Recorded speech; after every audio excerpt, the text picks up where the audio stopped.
left in ruins. Even after the mission or completing 100% of the game, it's never repaired, unlike some of the other places we'll discuss later. The next location to undergo changes is Simeon's dealership. Before the mission, Complications, it's in perfect condition, though it's not yet accessible. After Franklin, during Complications, crashes the car into it and causes a scene, the shop enters a repair phase with a wooden board covering the shattered window. Later, after the mission Mr. Phillip, when Trevor takes over, the storefront is fully restored, back to its pristine condition. You can see there's a clear passage of time in between.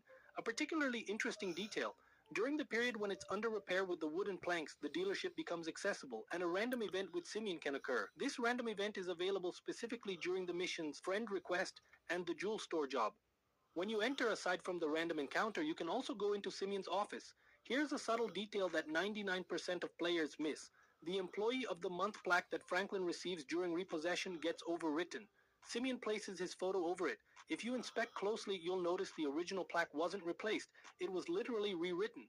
You can see faint traces of Franklin Clinton's name erased underneath Simeon's. The guy didn't even bother fully replacing it. Classic Simeon. A bit further along, we have perhaps the most iconic destruction in the game: the house of Martin Madrazo's mistress during the mission Marriage Counseling, where Michael mistakenly believes it's the tennis coach's house. After the mission, the house appears completely destroyed with no signs of reconstruction or activity. In fact, you can explore the ruins after the mission. Once you receive the money from the jewelry store heist used to pay off Martin Madrazo, you'll get a message from Lester and a call from Martin confirming the payment.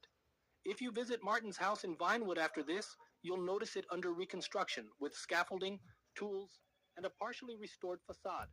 After the planned heist, the house is shown fully rebuilt with no signs of construction left. Regarding the jewelry store we robbed during the game to pay off Martin Madrazo after the heist during the mission, you can revisit the location and find it intact, with the glass repaired and the interior restored. However, after completing the heist, the store remains closed for renovations. There's a sign outside indicating it's closed for remodeling, but oddly enough, it never reopens.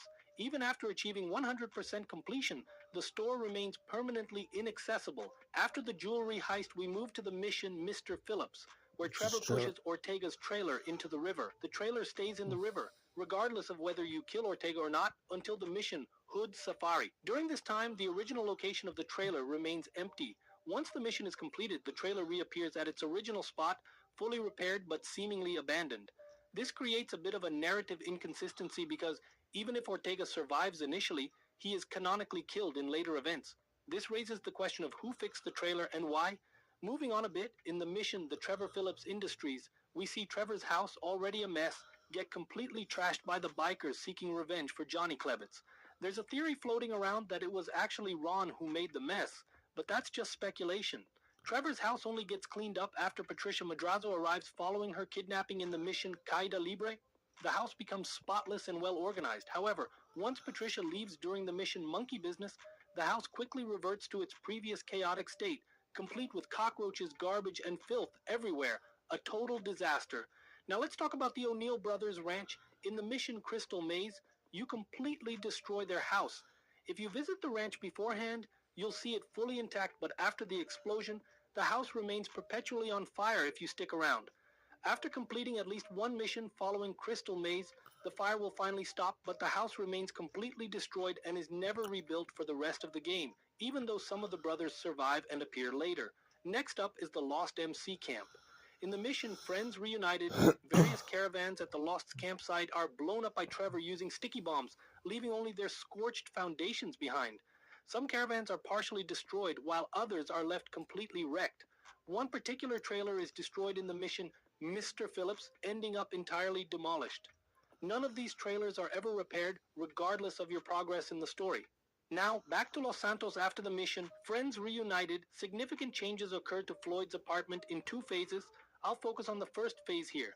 Initially, Floyd's apartment is spotless, but after Friends Reunited and scouting the port, the apartment becomes increasingly dirty, with stains everywhere from Floyd's messy workday.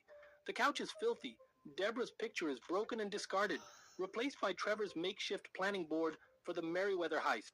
Additionally, various notes and other items are scattered around, leaving the apartment in disarray.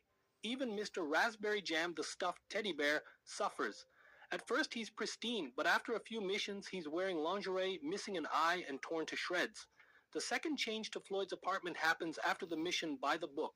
The torture tools used by Trevor, like pliers, teeth, and other disturbing items, are left on Floyd's table, turning it into what looks like a crime scene. Moving away from Floyd's place to Michael's house, after the mission, Did Somebody Say Yoga? Michael's house is pristine. However, after his family leaves, it gradually becomes a mess until the mission reuniting the family. While Michael's family is away, the house is abandoned by the maid as well, leading to piles of whiskey bottles, cigarettes, pizza boxes, dirty dishes, and scattered paintings everywhere. After the mission, reuniting the family waits. When everyone moves back in, the maid returns too, and the house is once again spotless. Now let's talk about Franklin's houses. His old house, which he shared with Anthony's, can be accessed using cheats or mods. If you manage to get inside, you'll see Franklin's room completely empty since he has moved out. After the mission Hotel Assassination, when he gets his new house, it initially has moving boxes scattered everywhere, reflecting the moving process. As you progress through missions, the boxes gradually disappear, and the closets and shelves fill up, showing that Franklin has fully settled into his new home. In Devin Weston's missions, we also see some changes. Near the location where the stolen cars are stored, either at what looks like a scrapyard or an abandoned car wash, you can see the vehicles with covers over them. After the mission I Fought the Law, 2 covered vehicles are visible there. Following the mission Eye in the Sky, the Z-Type appears under a cover, and after the mission Deep Inside, a total of 4 covered cars are stored at the location. In the theft of the 5th car, which is the mission Pac-Man, all the vehicles will be removed because they have now been delivered to Devin Weston, leaving the location completely cleared out. In the mission Caída Libre, where we take down the plane carrying Martin Madrazo's cousin and evidence, the wreckage is completely removed afterward. It's implied that Martin's team might have cleaned up the site to eliminate any proof, though it could also have been taken care of by the police or the FIB.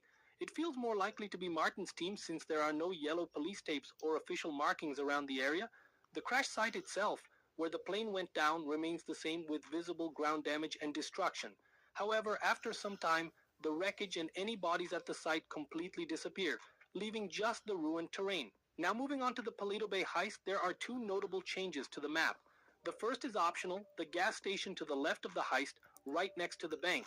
If you decide to shoot at it during the heist, the gas station will explode and remain destroyed for the rest of the game with no repairs ever made. However, if you don't destroy it during the heist, it will stay intact throughout the entire game. The second change involves the motel across the street from the bank. During the heist, a helicopter is shot down and it crashes into the motel, damaging various parts of it and scattering debris everywhere, even landing in the pool. This destruction is scripted, meaning you have to bring the helicopter down for the mission to progress. The motel, like the gas station, is never repaired, which feels odd considering the high visibility of the heist. It would have been more immersive if the police had at least cordoned off the area with yellow tape to make it feel more realistic. Returning to Los Santos in the mission The Third Way, the Floyd and Deborah's apartment become full-blown crime scene. After the chaos that unfolds, Floyd and Deborah's deaths leave their apartment visibly bloodied. However, if you access Floyd's apartment using mods or cheats, you'll notice that the interior remains untouched, with no signs of the crime. Additionally, Mr. Raspberry Jam, Floyd's beloved teddy bear, ends up strapped to the radiator of Trevor's truck.